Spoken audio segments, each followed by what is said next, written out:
Welcome to this Talent Pathways presentation, where we will examine the argument of early specialization versus early diversification.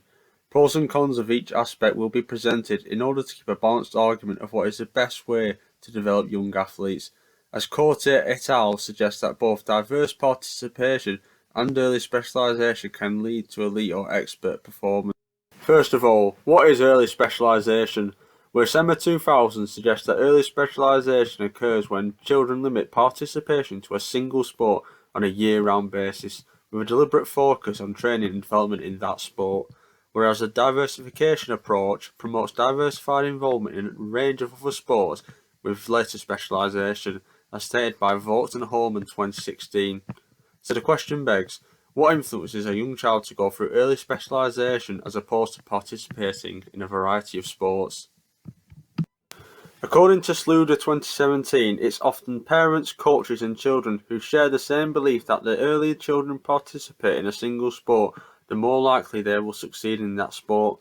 This aligns with Ericsson's 1996 idea that either 10 years or 10,000 hours of deliberate practice needs to be completed in order to be successful within a sport. This theory is obviously more likely to be completed the earlier a child specialises.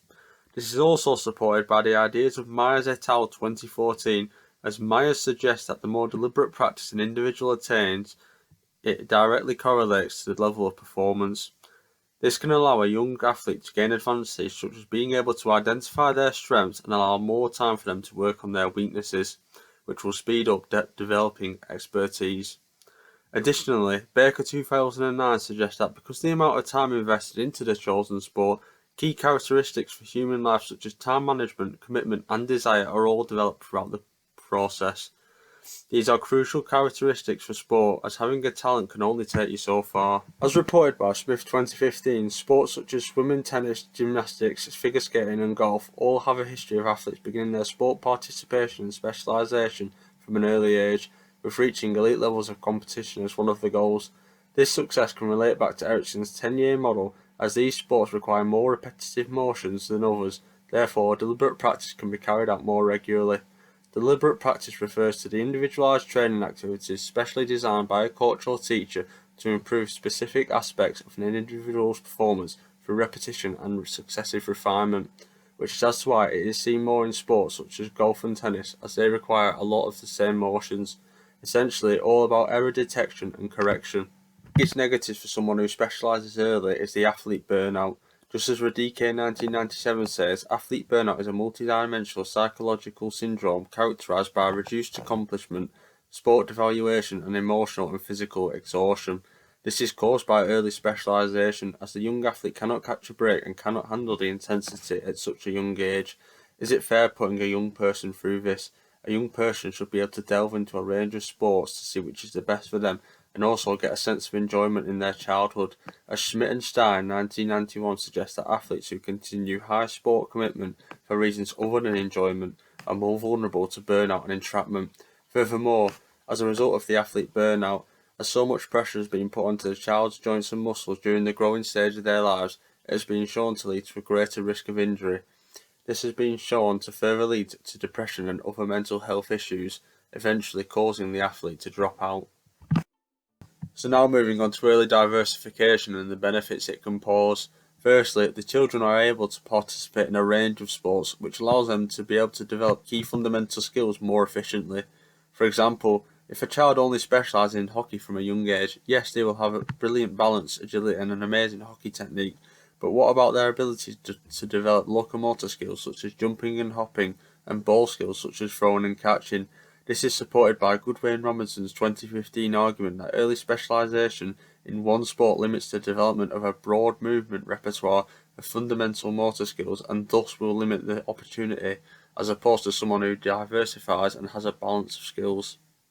Additionally, within early diversification, an athlete will develop their sporting intelligence at a quicker rate as they will have more sporting experiences. This argument again comes from Goodway and Robinson, as they have the idea that children can combine all their motor skills learned and apply them to more context-specific movement skills which can be used in sports.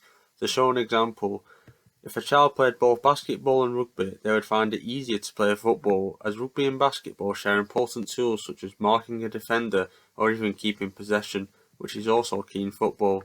This is known as crossover. Playing a variety of sports can also develop a player's awareness of the game, but is also able to develop a wider range of physical components such as speed, power and agility, as different sports are more focused on certain physical components than others. At one end of the spectrum we have deliberate practice, but at the other end we also have deliberate play, which is often considered to be linked with early diversification.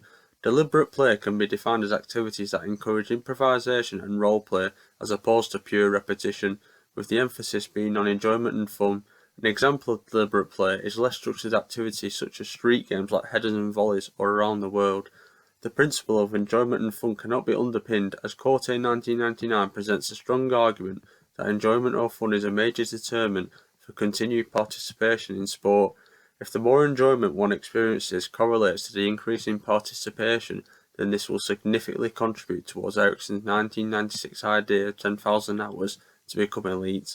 To conclude this argument, there are examples of both pathways leading to elite sport, with examples of early specialization being Lionel Messi, Serena Williams and Michael Phelps, whilst within early diversification, LeBron James, Roger Federer and Edin Dzeko, who actually didn't start playing football until 14 years old, all became elite athletes. The argument really depends which perspective you look at it from. From a coach's perspective, we would lean towards early specialisation, as developing the technical and tactical aspects of the sport are the priority, and to which can be carried out more efficiently during specialisation due to deliberate practice. But if you look at it from a parent's perspective, where the physical, social and mental state are often taken into consideration, early diversification should be the way. It is often overlooked by parents the damage early specialisation can do to a child's mental side, as we talked about things like athlete burnout, which ultimately creates a negative experience in sport. A child should also be able to develop a broad range of fundamental skills as well as their social and mental state before being bombarded with the intensity of early specialisation. Perhaps it should be their choice